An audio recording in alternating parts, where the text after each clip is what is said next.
Good morning friends.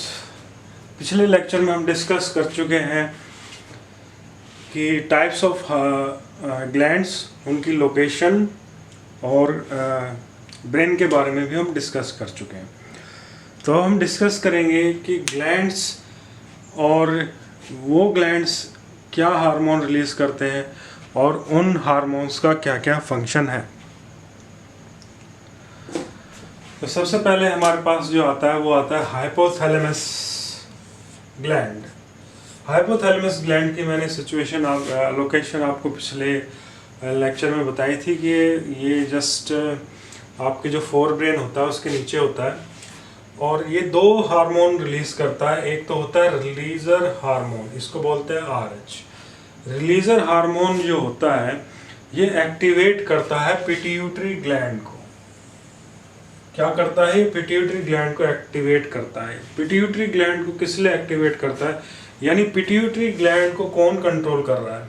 Hypothalamus gland. तो pituitary gland को कब एक्टिवेट होना है, कब डीएक्टिवेट होना है, तो कौन डिसाइड करेगा? ये हाइपोथैलेमस ग्लैंड डिसाइड करेगा। जब इसको एक्टिवेट करना होगा तो हाइपोथैलेमस ग्लैंड क्या करेगा? रिलीजर हार्मोन को रिलीज करेगा और वो जाकर के किसको? पिट्यूटरी ग्लैंड को एक्टिवेट कर देगा। जब उसे डीएक्टिवेट करना होगा, यानी पिट्यूटरी ग्लैंड को जब डीएक्टिवेट करना होगा तो वो कौन सा हार्मोन रिलीज करेगा? Inhibiting hormone. तो इनहिबिटिंग हार्मोन पिट्यूटरी ग्लैंड को क्या करेगा? डीएक्टिवेट कर देगा। तो पिट्यूटरी ग्लैंड को कब कंट्रोल करना है, कब नहीं करना, ये कौन डिसाइड करेगा? Hypothalamus gland. तो हाइपोथैलेमस ग्लैंड का जो जो हार्मोन रिलीज करता है तो उससे क्या कंट्रोल करता है? Pituitary gland. तो पिट्यूटरी ग्लैंड क्या रिलीज करता है? पिट्यूटरी ग्लैंड रिलीज करता है सोमैटोट्रोफिक हार्मोन।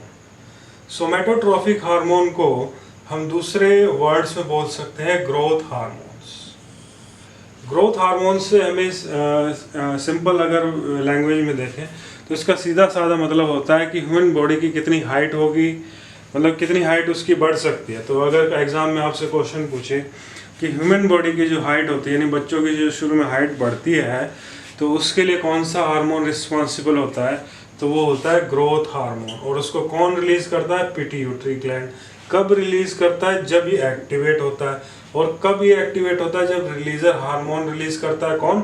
Hypothalamus gland. तो पूरा कंट्रोल किसके पास है? हाइपोथैलेमस ग्लैंड के पास। लेकिन हार्मोन कौन रिलीज करेगा? Pituitary gland. कौन सा हार्मोन? Growth hormone. और उससे क्या बढ़ेगी?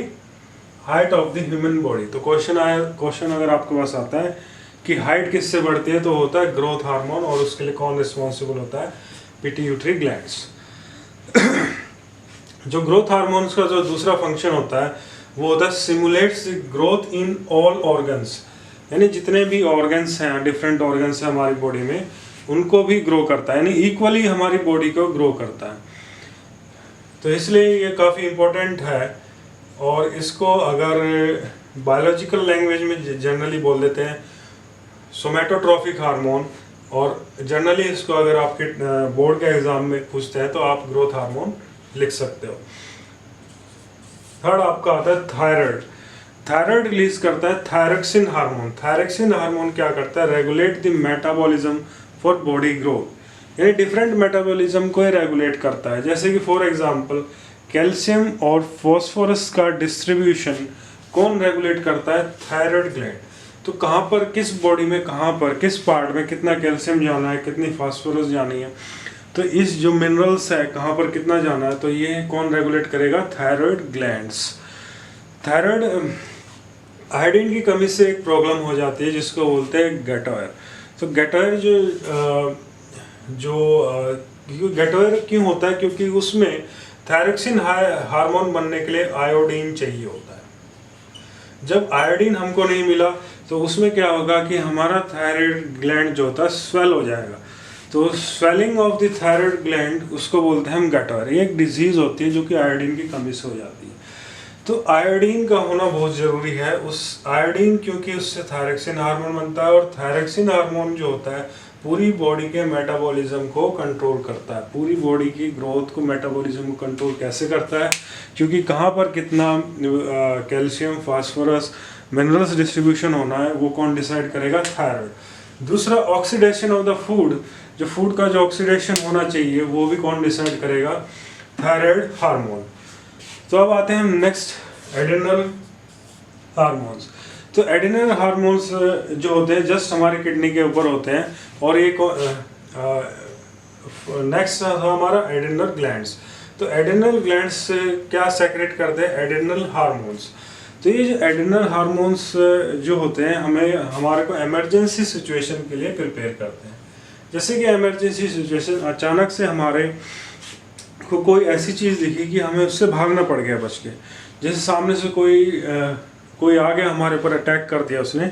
तो उस सिचुएशन में क्या होता है कि हमारे को इमरजेंसी सिचुएशन में क्या होता है, जब हम घबरा जाते हैं अचानक से, तो हमारा जो एड्रेनल ग्लैंड्स होता है तो एड्रेनल हार्मोन रिलीज करता है। तो जब एड्रेनल हार्मोन्स हमारी बॉडी में आ जाता है तो उससे क्या होता है कि हमारा ब्लड प्रेशर हाई हो जाता है, यानी जो हमारा हार्ट होता है ज़्यादा ब्लड पंप करने लगता है। और दूसरा, जो हमारी बॉडी का ग्लूकोज लेवल होता है वो बढ़ जाता है, और जो लंग्स की जो रेस्पिरेशन जो हमारी ब्रीदिंग रेट होता है, यानी सांस लेने की जो स्पीड होती है वो भी बढ़ जाती है। तो एड्रेनल हार्मोन्स हमारे को इमरजेंसी सिचुएशन के लिए प्रिपेयर करता है, यानी अचानक से हमारे पर कोई अटैक कर दे या कोई भी इमरजेंसी सिचुएशन हो, अचानक से हमें भागना पड़ जाए, तो उस सिचुएशन को आप इमेजिन कर सकते हो। तो एड्रेनल ग्लैंड्स होता कहाँ पे? जस्ट किडनी के ऊपर होता है। और 5 पे आता होगा पैनक्रियाज। पैनक्रियाज जस्ट आपके स्टोमक के बिलो, जो स्टोमक के जस्ट नीचे होता है। और पैनक्रियाज बेसिकली 2 तरह के हार्मोन्स रिलीज करता है, एक होता है ग्लूकागोन और एक होता है इंसुलिन। तो यहाँ पर इंसुलिन ज़्यादा इंपॉर्टेंट हो जाता है, क्योंकि ये हमारे बॉडी के शुगर लेवल को कंट्रोल करता है। ये मैं ह्यूमन डाइजेशन में पढ़ा चुका हूँ कि इंसुलिन कैसे हमारी बॉडी के शुगर लेवल को कंट्रोल करता है। जब भी हमारी बॉडी में शुगर लेवल बढ़ जाता है तो उसको इंसुलिन क्या करता है, जो शुगर होता है यानी ग्लूकोज होता है उसको ग्लाइकोजन में कन्वर्ट कर देता है। और वो ग्लाइकोजन कहाँ पे जाके स्टोर हो जाता है? लीवर में। तो लीवर में जब वो ग्लाइकोजन स्टोर हो जाता है तो इस तरह से हमारी बॉडी का क्या होगा? शुगर लेवल मेंटेन हो जाता है। 6th आता है आपका टेस्टिस जो होते हैं ये होते हैं हमारे जस्ट जो टेस्टिस होते हैं ये रिलीज करते हैं टेस्टोस्टेरोन हार्मोन्स।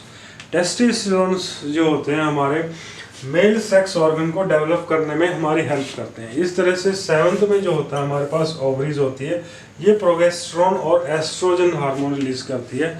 ये फीमेल सेक्स ऑर्गन डेवलप करने में हेल्प करते हैं। यानी टेस्टिस और ये जो ग्लैंड्स हैं ये टेस्टोस्टेरोन रिलीज करते हैं, प्रोगेस्टेरोन वो मेल सेक्स ऑर्गन डेवलप करते हैं, फीमेल सेक्स ऑर्गन डेवलप करते हैं। दूसरे वर्ड में हम ये भी कह सकते हैं कि टेस्टोस्टेरोन्स मेल कैरेक्टरिस्टिक्स डेवलप करते हैं। तो मेल कैरेक्टरिस्टिक्स में क्या आ गया कि स्ट्रॉन्ग मसल्स, वेल डेवलप आपके स्ट्रॉन्ग मसल्स होते हैं, आपके चेहरे पे दाढ़ी आती है, लड़कों के चेहरे पे जो दाढ़ी होती है, तो उस तरह की जो मेल कैरेक्टर्स जिनको हम बोलते हैं, इस तरह से फीमेल कैरेक्टर्स जो होते हैं मेल कैरेक्टर्स से अलग होते हैं। तो इस तरह की जो कैरेक्टरिस्टिक्स डिफरेंस आता है मेल और फीमेल में, ये हार्मोन्स के डिफरेंस होने की वजह से ही आता है। तो इसी के साथ जो हमारे से ग्लैंड्स, हार्मोन्स और उनके फंक्शन फिनिश होते हैं। अगर आपको वीडियो पसंद आए तो प्लीज़ लाइक करना और सब्सक्राइब करना। Thank you very much.